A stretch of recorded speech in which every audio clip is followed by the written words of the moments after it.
আমি একটি স্বরচিত কবিতা পাঠ করছি। কবিতার নামটি হলো সীমান্তের প্রহরী।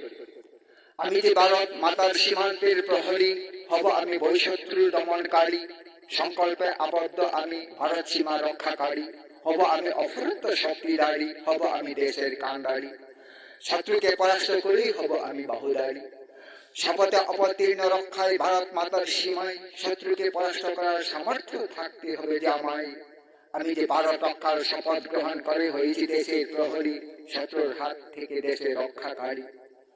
পরিপূর্ণ সজ্জিত অস্ত্রের ঝনঝন শব্দে, ভারতের দুর্গন্ধে আমায় যে রয়েছে রাইফেল কান্দি। সদা জাগ্রত দেশ রক্ষার মহত্ব প্রহরী রূপে, শত্রু দিনে দেখেই কাঁপে। সজাগ হয়ে উঠতে হয় যাওয়ার জন্য যুদ্ধে। ছনছন দুমদুম শত্রুর অস্ত্রের আওয়াজে, জেগে উঠতে হয় প্রস্তুত নেই দেশে রক্ষার কাজে। 10 অস্ত্রধারী 10 হস্রধারী দুর্গ নিবিড় সাজে। উত্তেজিত হয়ে উঠে তখন রক্তের কণা, সে যে চায় না কোনো মানা, শুধু চায় প্রত্যেক ভারতবাসীর প্রতিশ্রুতি রক্তের কণা।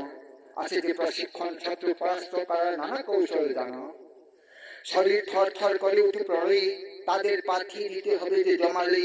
দাঁতে দাঁতে ঘর্ষণের কর্কট শব্দে, রেগে দুঃখে আনন্দে দমনে অবতীর্ণ হতে হলাম। হৃদয়ে দয়াময় পরিবেশ হারালাম। 3 দিন 3 রাত গর্জে উঠল রাইফেলে, খাওয়া দাওয়া নিজের চিন্তা সব ফেলে।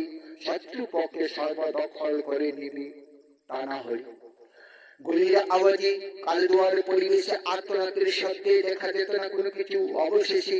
কি যে পরিণত হলো চক্ষুর নিমেষে, একে একে শত্রু লুটিয়ে পড়তে লাগলো ভারত মাতার কুলি। শত্রুকে পরাস্ত করি নিয়ে নিলেন নিজের অনুকূলী।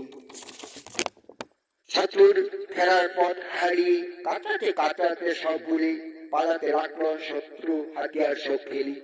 মায়াই বন্ধনে আবদ্ধ মানুষ আর মানুষ কেন হয়ে যেতে হয় মায়াহীন পরিবেশে, মূর্ছিত হয়ে অবশেষে।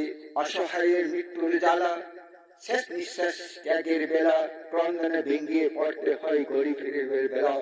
মানুষ মৃত্যুর মুখে যে পড়া কত যে জ্বালা। ধন্যবাদ।